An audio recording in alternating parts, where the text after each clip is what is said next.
उनकी मामूली टक्कर या साइट को लेकर विवाद हो गया। स्कूटी सवार युवक की पहचान अक्षय कुमार उर्फ छोटू के रूप में हुई है, जो खुद को बजरंग दल का प्रखंड संयोजक बताता है। वीडियो में साफ दिखता है कि अक्षय किस तरह अपना आपा खो बैठता है। वो तीनों बुजुर्गों से उनका आधार कार्ड मांगता है और फिर उन पर टूट पड़ता है। पीड़ित रहम की भीख मांगते हैं, बचने के लिए भागते हैं, लेकिन अक्षय करीब 200 मीटर तक उनका पीछा कर उन्हें गालियां देता है और पीटता है। सबसे ज्यादा हैरान कर देने वाली बात यह रही कि सड़क पर भारी भीड़ थी, लेकिन किसी ने भी बीच बचाव करने की हिम्मत नहीं दिखाई। जैसे ये वीडियो सोशल मीडिया पर वायरल हुआ, सियासत गर्मा गई। कांग्रेस पार्टी ने इसे लेकर सीधे प्रधानमंत्री नरेंद्र मोदी और सीएम योगी आदित्यनाथ की कानून व्यवस्था पर गंभीर सवाल खड़े किए हैं। कांग्रेस नेता इमरान प्रतापगढ़ी ने कहा, देश की बेइज्जती धार्मिक हिंसा पर उतारू ऐसे नौजवानों से होती है जिन्हें न कानून का डर है न समाज का। उन्होंने आरोप लगाया कि इस भीड़ को सरकारी संरक्षण प्राप्त है। प्रतापगढ़ी ने लिखा, देश की बेइज्जती किसी कार्यक्रम में युवाओं के लोकतांत्रिक प्रदर्शन से नहीं, बल्कि गुंडों की तरह धार्मिक हिंसा पर उतारू ऐसे नौजवानों से होती है जिनको ना तो कानून का डर है और ना ही समाज का। अफसोस है, इस भीड़ को सरकारी संरक्षण प्राप्त है और ये सब नरेंद्र मोदी आपकी सरकार में हो रहा है। वहीं कांग्रेस प्रवक्ता सुप्रिया सुनीत ने एक वीडियो जारी कर अपना गुस्सा जाहिर किया। उन्होंने लिखा, क्या समझता है ये आदमी अपने आप को? इसकी हिम्मत कैसे हुई 3 और हिंदुस्तानियों के साथ ऐसा करने की? सुप्रिया ने तीखा हमला बोलते हुए ये तक कहा कि यह दुस्साहस सत्ता में बैठे नेताओं की नफरती बयानबाजी का नतीजा है। उन्होंने मीडिया की चुप्पी पर भी गंभीर सवाल उठाए। बहुत कम ऐसा होता है कि कुछ देखकर अंदर से खून खौल जाए, अंदर से मन अशांत हो जाए।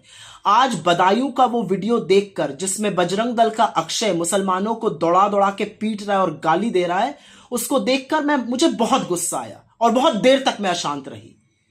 कैसे हिम्मत कैसे हुई उस लड़के की ये करने की? समझता है क्या ये अपने आप को? ये कर कैसे सकता है इस तरह की हरकत हिंदुस्तानियों के साथ? सुनने में आ रहा है पुलिस की गिरफ्त में। इसका तो वो हाल होना चाहिए कि इसको छठी का दूध याद आ जाए। ऐसा करने से, सोचने से पहले भी इसकी रूह कांप जाए। लेकिन इन लोगों को हौसला कहां से आता है? कहां से मिलती है प्रेरणा? इनको प्रेरणा मिलती है सत्ता में बैठे हुए नफरतियों से। और शुरुआत करते हैं प्रधानमंत्री से। जब प्रधानमंत्री खड़े होकर शमशान कब्रिस्तान करते हैं, जब सूबे के मुख्यमंत्री योगी आदित्यनाथ खड़े होकर 80-20 करते हैं, जब असम के मुख्यमंत्री हिमंत बिस्व शर्मा एक ऐसा वीडियो डालते हैं जिसमें कि वो गोली मुसलमानों पर दाग रहे हैं, तब इन नफरती चिंटुओं को हिम्मत आती है, हौसला बढ़ता है इनका। और देश के गोदी गिद्ध मीडिया से तो मैं क्या ही कहूं। कल कुछ युवाओं को नोच रहे थे क्योंकि उन्होंने मोदी की कलई खोल दी थी, तो आज सांप क्यों सूंघ गया? ये जो बजरंग दल के हिंसक लड़के हैं, जिस तरह से वो मुसलमानों को पीटते हैं, क्रिसमस में तोड़फोड़ करते हैं, उससे देश की छवि बर्बाद नहीं होती, देश की छवि धूमिल नहीं होती?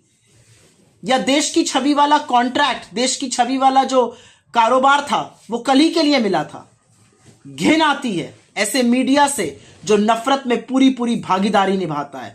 घिन आती है कैसी सरकार से जो नफरत बोती है और उसी की खेती काटती है। और घिन आती है ऐसे समाज से जो अक्षय को इस तरह की हरकत करने देते हैं और उसको रोकते नहीं है। मामले पर नगीना सांसद और भीम आर्मी चीफ चंद्रशेखर आजाद ने भी एक वीडियो जारी करते हुए बयान दिया और इस दौरान उन्होंने कई अहम और तीखे सवाल पूछे।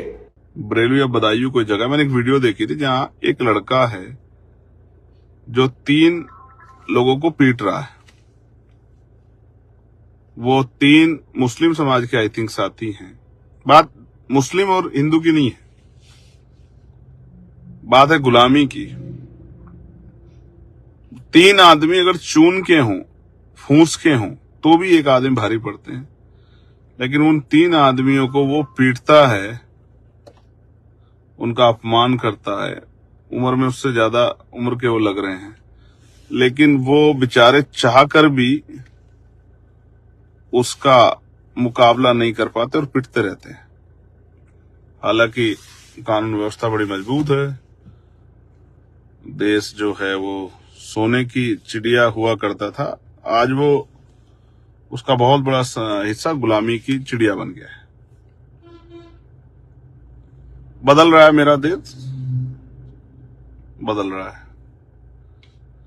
इसी तरह से कमजोर वर्ग के लोग पिछले लंबे समय से अपने हक अधिकारों के लिए प्रयास कर रहे हैं, लेकिन हिम्मत नहीं जुटा पा रहे हैं कि वो अपने हक अधिकार प्राप्त कर लें। डरे हुए बैठे हैं कि चंद लोगों से वो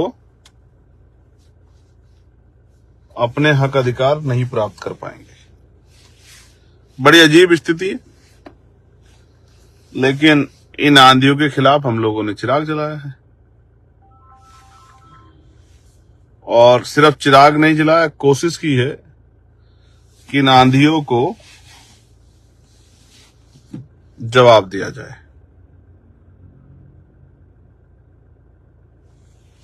मैं चंद्रशेखर आजाद आपको विश्वास दिलाता हूं, बड़ी जिम्मेदारी से, बिना घमंड के बात कह रहा हूं, इस अन्याय का मुकाबला भी होगा और इस अन्याय को हम लोग जवाब भी देंगे। मेरा भरोसा रखिए, ये मेरा कमिटमेंट है। और इस अन्याय के माहौल से न्याय की तरफ हम लोग आगे भी बढ़ेंगे। मामले की तूल पकड़ते ही बदायूं पुलिस हरकत में आई। पुलिस ने आरोपी अक्षय कुमार के खिलाफ शांति भंग करने, मारपीट करने और चोट पहुंचाने की धाराओं में मुकदमा दर्ज कर दिया। पुलिस ने साफ किया है कि आरोपी को गिरफ्तार कर न्यायिक हिरासत में जेल भेज दिया गया है और तथ्यों के आधार पर आगे की सख्त कार्रवाई की जा रही है। पुलिस ने अपना काम कर दिया है और आरोपी सलाखों के पीछे है। लेकिन ये घटना एक और बड़ा सवाल छोड़ देती है। क्या सड़क पर हुए मामूली विवाद में किसी का धर्म पूछकर या आधार कार्ड मांगकर पीटना एक सभ्य समाज की निशानी है? और क्या मूकदर्शक बनी वो भीड़ भी उतनी ही गुनहगार नहीं है? आपकी इस पूरी घटना पर क्या राय है, हमें कमेंट करके जरूर बताएं। देश और दुनिया की तमाम खबरों के लिए जुड़े रहिए हमारे साथ।